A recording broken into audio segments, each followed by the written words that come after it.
Create the need, identifier le besoin.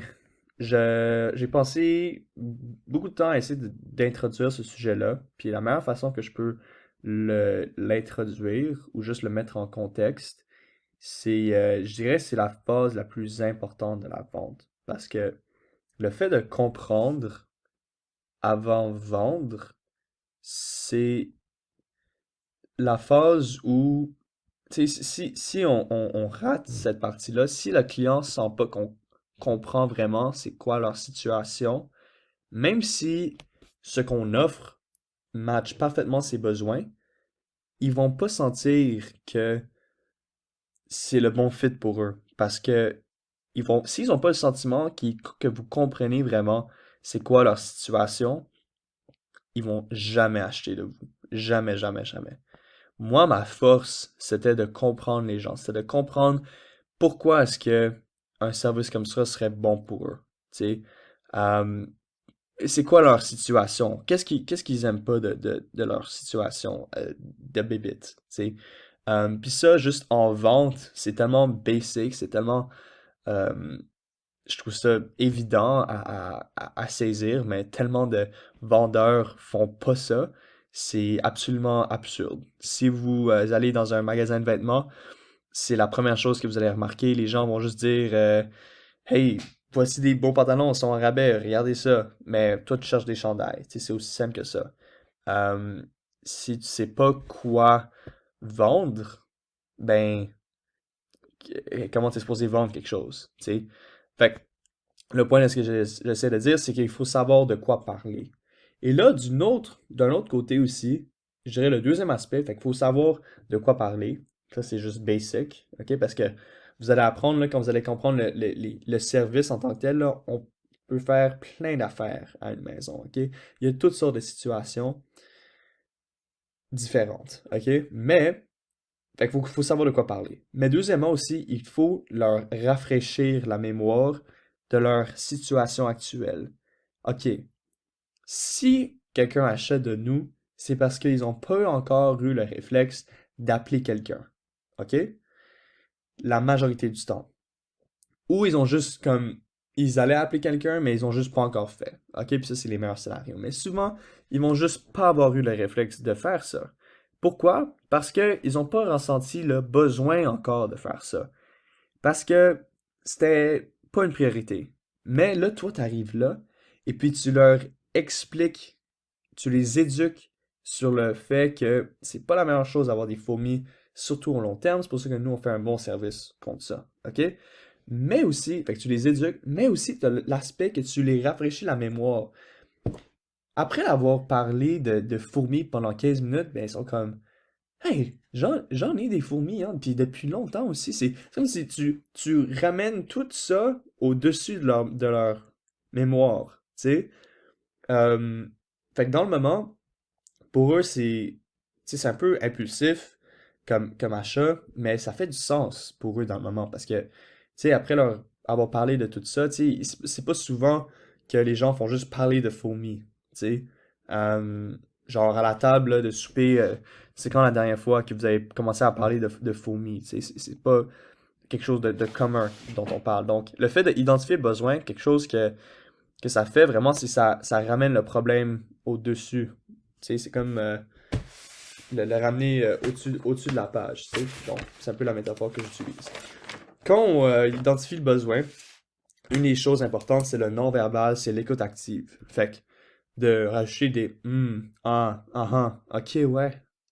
Puis ça, c'est vraiment être en mode genre investigateur ou un détective, vraiment. Soyez un détective. Prenez des notes. Dès que la personne commence à mentionner, tu sais, on fait l'intro là, donc si je dis, fait que ouais, on fait les chicoines, les tremblés, puis aussi les pécoules juste à côté, ouais, avec le gros chien là qui jappe toujours. Dans le fond, on vient ici jeudi prochain, il nous reste 2 places. C'est pour ça que j'ai figuré que vous aussi, vous devriez le faire aussi avec les autres voisins. Pour vous, les fourmis, d'habitude, vous les remarquez à un point spécifique ou un peu partout comme les autres voisins? Ouais, je les remarque un peu partout. Ok, ouais, un peu partout. C'est-tu plus en avant ou en arrière, vous diriez? Le fait dès que quelqu'un dit un peu partout, boum, tu prends le papier, le contrat, puis tu le mets commencent à écrire, premièrement, ça montre extrêmement beaucoup de confiance qu'ils vont acheter. OK? C'est le move le plus powerful non-verbal que tu peux faire. Mais en plus de ça, c'est que tu commences à prendre des notes. Tu commences à vraiment être en mode détective. Là, la personne va comprendre aussi que, OK, ben là, c'est le temps que moi, je parle de ma situation. Tu sais? Donc là, ils peuvent commencer à dire n'importe quoi. Ils peuvent commencer à dire, euh, tu sais, ben, nous, c'est vraiment les guêpes qui nous énervent. Ou nous, c'est vraiment, on a des souris depuis l'an passé, puis on sait pas quoi faire avec ça, tu sais. Euh, donc là, c'est vraiment à eux de guider la conversation, mais toi, ton but en ce moment, c'est d'alimenter la conversation. Puis on va parler de fourmis en ce moment parce que ça, c'est ce qu'on gère principalement. Donc ici, j'ai juste des questions pour les fourmis, mais ça peut être adapté à vraiment n'importe quoi. Fourmis, araignées, guêpes et souris, ok? Donc, bonne question à demander, c'est ben, où? Fait un endroit spécifique ou un peu partout, comme les autres. Ça, c'est ma question préférée, personnellement. Euh, et là, on peut demander, ok, c'est-tu juste à l'intérieur ou juste à l'extérieur? Tu sais, quand on va commencer à parler du service, est-ce que vous pensez que c'est pertinent de parler à quel point on fait un spray ou on met une poussière derrière le mur pour l'intérieur de la maison? Euh, Est-ce que vous pensez que c'est pertinent s'ils ont jamais vu une fourmi à l'intérieur? Probablement pas. OK? Fait que ça, c'est juste important de identifier ça avant de commencer à parler du service. Parce que le service, là, vous allez apprendre, il y a plein de choses dont on peut parler. Fait qu'il faut savoir avec quoi mener la conversation. OK? Ensuite, tu sais, l'autre catégorie de questions, ben, c'est quand, ou plutôt depuis quand, vraiment. Ça, c'est la question, une des questions les plus importantes aussi. Depuis quand est-ce que vous remarquez ça? Ben, peut-être que la personne elle remarque ça depuis 25 ans. OK, ben là, c'est clair que vous devez avoir besoin de parler à la personne à quel point que lui éduquer sur le fait que c'est pas bon avoir des fourmis comme ça depuis 25 ans, puis d'avoir jamais appelé quelqu'un pour faire ça. OK? Euh, ou si la personne dit, ah ouais, je suis nouveau du quartier.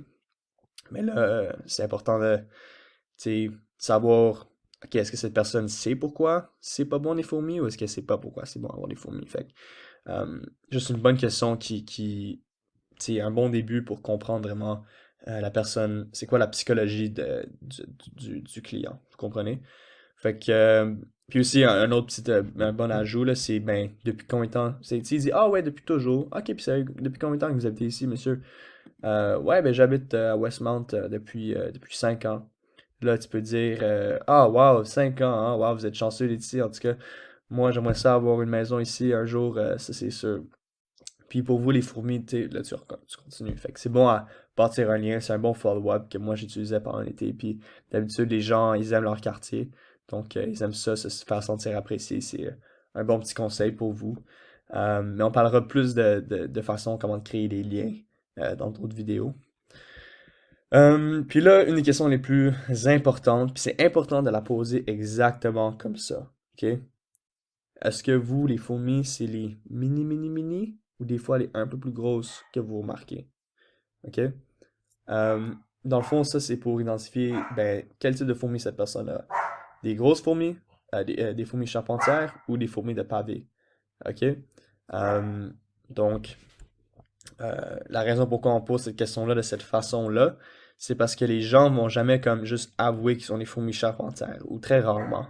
Ils savent pas c'est quoi. Tu sais, vous devez rappeler que vous savez pas c'est quoi. Sûrement, vous avez jamais entendu parler de ça, donc sûrement que eux non plus. Donc, faites juste commencer la conversation comme ça. C'est-tu juste les mini-mini ou les un peu plus grosses? Vous voulez parler leur langage, tu sais. Là, s'ils disent, ouais, c'est les fourmis charpentières. Fait que là, tu sais qu'ils savent c'est quoi, tu sais que euh, ils ont le bon niveau d'information. Donc, tu peux juste dire, ouais, ok. Fait que vous devez être familier avec ça, c'est sûr, parce que depuis, tu sais, surtout si vous habitez dans ce quartier ici, c'est sûr que vous devez être familier avec ça. Fait que comme vous le savez déjà, tu sais, il faut mes charpentières. Puis là, tu y vas, comme vous le savez déjà, super important. Là, on rentre dans rencontrer le besoin. Euh, mais s'ils disent non, non, je sais vraiment pas c'est quoi, j'ai des fourmis un peu grosses là, mais tu sais, là tu dis ok, fait que ça s'appelle des fourmis charpentières. Puis là tu commences à leur éduquer vraiment. Tu prends le ton d'un prof aurait, tu sais. Mais non plus, je vais pas rentrer là-dedans trop en détail. Euh, mais c'est ça, fait que c'est le genre de questions qu'on peut demander. Il faut vraiment identifier les besoins, il faut comprendre avant de vendre. En résumé, c'est très important parce que sinon, ben, la vente fait juste pas de sens pour quelqu'un si vous commencez à parler d'un service pour lequel ils pensent pas que leurs besoins sont adaptés.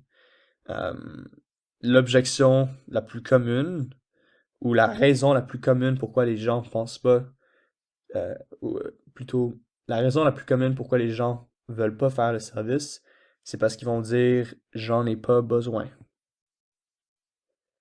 Si ils pensent pas qu'ils en ont besoin, c'est parce que t'as probablement pas fait une assez bonne job à identifier leurs besoins. Jordan Earl, il dit, moi, je suis pas un bon vendeur à vendre quand il n'y a pas d'activité, quand il n'y a pas de fourmis, là. Tu sais, il y a des gens qui sont bons à faire ça juste strictement préventif. Il dit, moi, j'ai jamais été bon là-dedans. Moi, je suis extrêmement bon à prendre leur petit niveau d'activité et de comme l'expandre et vraiment genre l'identifier, mais comme le mieux possible.